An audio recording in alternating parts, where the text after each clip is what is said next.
Sure. So what was your goal this year for Infinity 3 over and above what you've done before? So in general, every year, like at a meta level, we want to increase quality. And I see there's a couple different pieces to that. We always want to go a little bit broader on some of our mechanics. So like with the nurturing kind of gameplay that we brought in this year, we wanted to broaden that out a bit and maybe hit some stuff for some different player types. Then we always want to go deep on a couple things. And so particularly, we wanted to make sure that our combat system, our kind of driving controls, and the flight systems were all that we honed the controls on everything. So hopefully you can go out there and kind of play it and feel it because there's a difference. And so when we just say go deep on a few of those things, it's really try to make sure that the mechanics, that if you're a gamer, it feels like the other kind of best of breed products out there. Why did we choose Clone Wars? First off, because that impacts that decision. The reason we chose Clone Wars was because we had spent a lot of time focusing on the Jedi powers primarily. So when you think about the films, I think a lot of people, that are a little bit older, like grew up with episodes 4 through 6 as Star Wars, think, hey, that should have been in the starter pack. But when you think about it, there's only 3 lightsaber battles in all 3 of those films, and would put all of this effort into lightsaber combat and force powers. So we were like, look, we actually think that's one of the best experiences that we created, and that's the one that we wanted to put in. So those 2 characters have very different combat styles. And so Anakin, kind of at the height of his power, he's one of the more aggressive. We chose Ahsoka because she's a female character, but also because she does the dual wield. Research. So, yeah, I mean, we are a game for kids. And so kids are most familiar with Rebels, 1, 2, 3, Clone Wars, Rebels. There's a funny story about, the Disney Interactive also makes a MMO game called Club Penguin, and they did a Star Wars party. And as developers, they, we're going to do episodes 4, 5, and 6, and all of the people were like, where is Anakin? Where is Darth Maul? And all these characters that kids are familiar with. And so, to John's point, not only putting your best foot forward from an experience standpoint, but also like what's relevant for your target audience, which is kids. It's stuff from episodes 1, 2, and 3. Yeah. We always want to make sure that we're kind of appealing to a broad audience. I think that when I look at this, we want there to be deep enough gameplay there for older gamers, and I think particularly Star Wars does lend itself to that. And when you look at the leveling system that we have, as well as the breadth of the moves in this one, I think it will.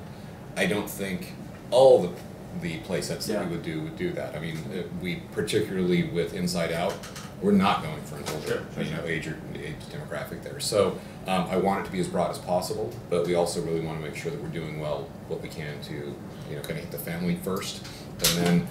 I think with Star Wars, it's definitely, we're going to be adding deeper and deeper mechanics over the course of the years. So yeah, I think it's probably going to happen more and more. Okay. There's 2 different things that we're talking about. One is we're thinking about making potentially kind of like a creator's version. So that would be on a PC that you could do that kind of stuff with. We talk about this too because we think that we might not be serving the community well, but there's a whole host of kind of issues that we've got there. So one of the things we did do this year that we put into the main version is we put in a spline tool. And so on the spline tool, you can kind of go create a path in the game. Okay. And then you can attach something to move down that path. You can attach a camera to look at that, or you can attach the camera to the path. So there's some pretty powerful tools in here that it may not be a free camera, but you can get the camera to do anything you want now. Yeah, but still is good. I mean, so we kind of went halfway to give you the creative power to do that. The biggest problem that we have when we think about this on the console is we end up creating so many bugs that are against first-party regulations that it's kind of like Minecraft doesn't really have that issue on their Xbox version because there's no creator mode like there is on PC. So we kind of are thinking about how do we fulfill the needs of the community. That spline tool though is really, really cool, and I think to your point earlier, I'm looking at the Speedway, you can actually see how Disney Infinity, as this platform is evolving, and it's getting better and it's getting better. And we always talk about, making a sequel is so much easier than starting on a game from scratch. And so we keep on building on top of all these different versions that we have. This spline tool thing, PR and marketing both are a little bit cautious about us talking about because it can be very heady. It's very much a game developer term, but we know that our content creators that are huge Infinity fans are going to love it. So think of it like if you're familiar with the rails and the rail system in the game right now, how you can set up rails and do rail grinds. It's the same type of thing with the spline. You just set up that kind of invisible line, and you can then go and attach, for example, like the Cars characters that are AI controlled when you do a race. So now you can actually set a specific kind of path for Lightning McQueen to race. Yeah. If you want him to go and take a shortcut, or you want him to go and jump and do a flip, you actually just draw the spline to do that and then attach him to it. And to John's point, that it also works with the cameras as well. So what this is going to allow our players to do this year is actually set up almost like cutscenes inside of the game, so that when you walk in through a door, then that trigger will hit a spline, which will show the camera, boom, zoom in on a boss character that's off in the background, and then cut back. And so, again, it's like a really heady thing, but to your point, like, hey, Minecraft becomes this cultural zeitgeist because it can do all of these things, even though it is very rudimentary with its graphics. And we're like, yeah, we know that, and we want to get there. But the first thing we have to do is get as many characters as we can, since everyone keeps asking for those. The way that we look at this, and JV mentioned this a little bit in the main presentation, is we kind of feel like we've now introduced all the property families into here, and so there's going to be a little bit of kind of a change as we move forward, because there's not going to be another we're bringing in like Lucas or Marvel this year. So in the future there will be some differences, and we're thinking those things through right now. Really not ready to share any of that stuff, but we completely agree with your sentiment. and to say that we haven't had thoughts along those lines would be, untrue. I'll tell you a cool thing that is happening is that the company, the Walt Disney Company, has embraced Infinity now as a brand, as a franchise within the Walt Disney Company. So there's some Disney Infinity content going into the parks, for example. Interventions. Which is kind of their technology-like area, is being redone. We'll have a huge Disney Infinity footprint there. Cruise lines. Cruise lines as well, yeah. They announced on the Parks blog that the Disney Dream cruise ship is actually going to have an entire area themed out to Disney Infinity now. Nice. You're seeing things like, it's crazy. It went from us, begging to take meetings with these guys to them saying, hey, how are you going to support my film or my property inside of Infinity? It's the most important thing, though, at the heart of it all is servicing the fans, or as Disney would say, our best guests, right? And so it is creating a really fun video game. It's creating high-quality figures, and it's getting people's favorite characters in the game. We still have a lot of work to do. I said that on the Game Informer interview, which is like, what makes Infinity so unique is we've got a deep bench, meaning we have so many characters in the Walt Disney Company. There's 11,000 Marvel characters in their universe. Yeah. And of course, you're talking about decades of incredible animated films that Disney has done in the past with characters that we can support from there. So we still have a lot of work to do to make the game as great as we can and answer our fans' demand. So that's first and foremost. Where the company wants to take us, pretty cool. But I would add, it's no secret, you can look at our slate for the next 5 years. There's plenty to work with. Wow. Yeah, that's obviously like the duh, right? Go look at the Walt Disney Company's slate. I think everyone in the room has already memorized their slate. When you look at, you have Disney slate, you have Lucasfilm slate, you have Marvel slate. And so when you kind of put all those together on a big gigantic grid, you start seeing okay, well, Infinity's not going anywhere soon. So will we have to wait till Infinity 4 for episode 7 involvement? No. No. No, it will be in Infinity 3. We're actually the only official episode 7 video game that's coming in conjunction with the film. Yeah. Yeah, it's pretty special.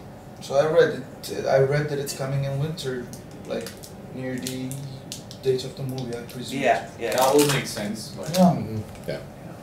totally sense. We're not giving the date, but yeah, that's what. Yeah, exactly. So you guys said winter only, but Oh, our Star Wars Rebels coming.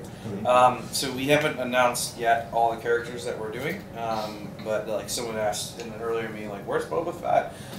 We have a lot more He's in the characters. Sarlacc pit. Huh? He's in the Sarlacc. He's in the Sarlacc pit. That's exactly right. I don't want to spoil it for you.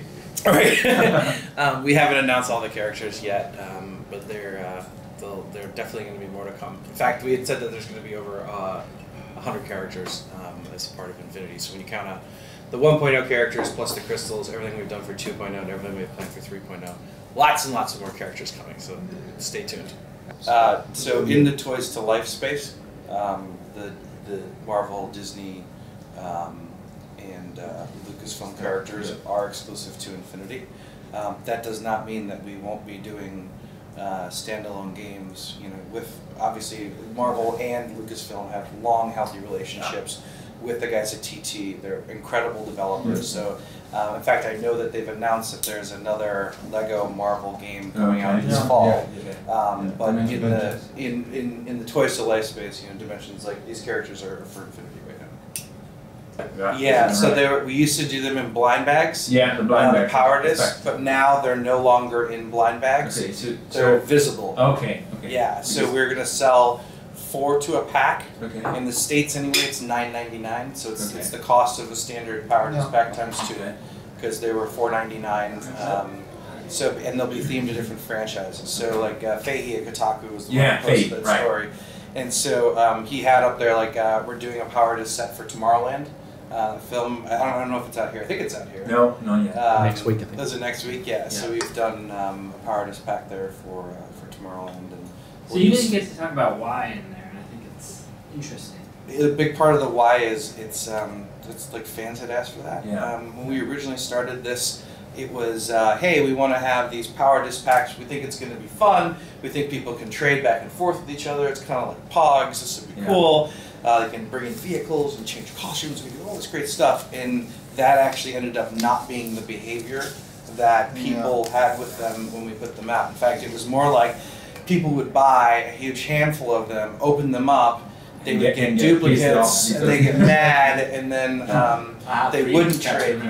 You what? I have 3 power days of Yeah, so it was just a direct response to fans saying, we'd really like this to be, we would even spend more money if you actually had them, and so we were like, okay, let's do that. So hopefully we'll see the power disc be more popular than ever this year, given that we've changed the configuration. Thanks for watching. Why not subscribe to our YouTube channel by clicking on the link on the screen now.